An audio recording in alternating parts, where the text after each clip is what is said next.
And here is what we know about the killings in Benue State.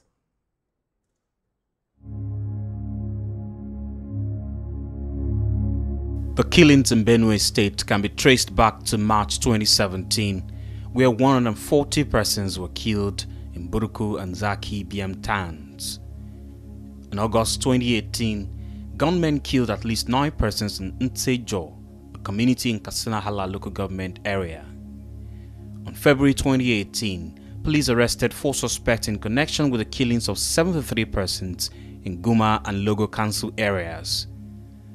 March 2023, there was attacks on farmers in Otukpo local government area and Atakpa community, which resulted in 5 deaths. On April 2, 2023, gunmen invaded a church in Logo local government area, killing 1 person. On the 5th of April 2023, 46 persons were killed in Umogidi, a Tempa Adoka district, Otukpo local government area. On the 7th of April 2023, 34 persons were killed in Ngbang community, Guma local government area. On the 10th of April 2023, 25 persons were killed in attacks on Guma, Logo, and Taraka local government areas. In March 2024, troops killed 40 insurgents and others in 4 local government areas of Benue State. On the 2nd of May 2025, 4 persons were killed in Akpete Apalo government area. On the 6th of May 2025, 7 persons, including an APC member, Johnson Akabo, were killed in separate incidents. On the 10th of May 2025, 23 persons were murdered across Guma, Logo, Ukum, and Kwada local government areas. On the 11th of May 2025, 7 lives were lost in coordinated attacks on Buruku and Guag West local government areas. On the 17th of May 2025, 15 traders were killed near Ogumogbo and Okpokpolo in Agatu government areas. On the 22nd of May 2025, 2 soldiers and 2 civilians were killed in Ikobi, Akpalo government areas. On May 25, 2025, 42 persons were killed in Gua West government area. The latest attack was on June 13, 2025 in Yewata, a border town between Benue and Nasarawa State, where suspected herdsmen killed 59 persons, and this has generated reactions from across the country.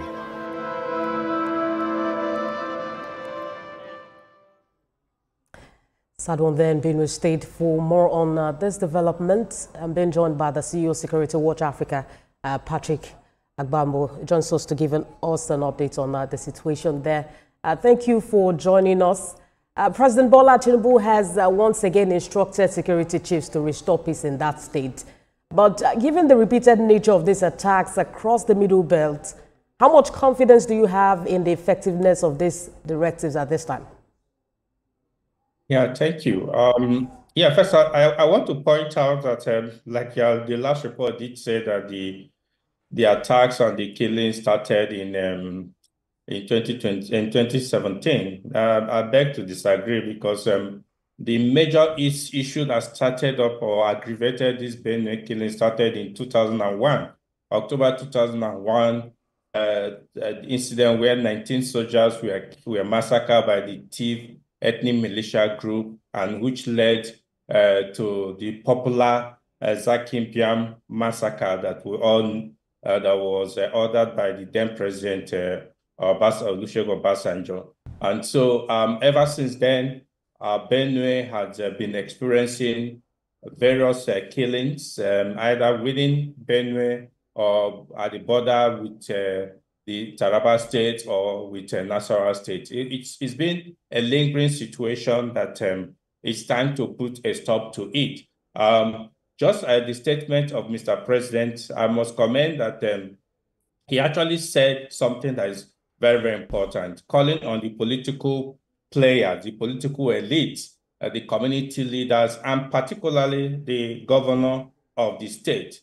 These are the people that have the solution to whatever the problem in Benue is. It's not the military or the security agencies. They are just whatever you do today, immediately it's a bit down, then the fight will continue. The sad thing is that in Benue, as we speak, there are many militia groups that are there. Let us not forget that there was Ghana until when he was taken off, and his group, and some of his group members are still there causing problems. So it's time for us to actually address it as it should, not just saying headsmen. That is very ambiguous. We must direct it to who is actually causing this crisis in Benue State. The military, they are doing their best. If not for the military, it would have been worse than what we are experiencing today. Patrick, at this point, there have been questions raised. I'm hoping you can hear me. Yes. There have been questions raised about the role of the security agencies in ending this crisis that we've seen in Benue State.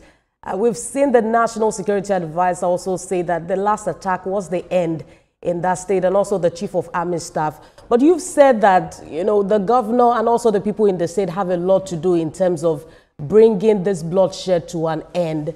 Talk to us about perhaps the deeper underlying factors that you think is contributing to the continued violence in that state.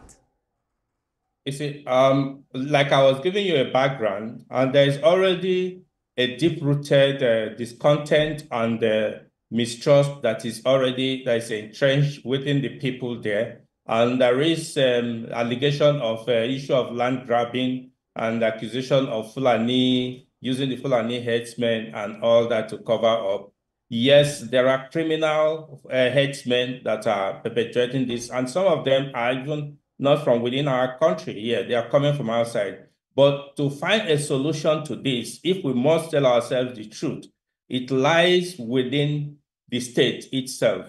The states, they must, as a matter of urgency, yes, the governor had said that he has considered a committee to come up with a white paper. That is a way to start, but there have been several white papers. I will ask him that they should dust up what has been, that the previous white paper has said. Let them start implementation of it. Let them not shy away from doing what is right for the sake of the lives of the people that are being killed. The solution to this, it's not about the military going there to kill people or the police killed. No, because it will continue even after they leave, or unless they are going to occupy every community in Benue State. If the military will not occupy every community, I bet you that this will continue, except the people in the state decide, especially political leaders, because they all have their own groups, except they decide to find a lasting solution to it.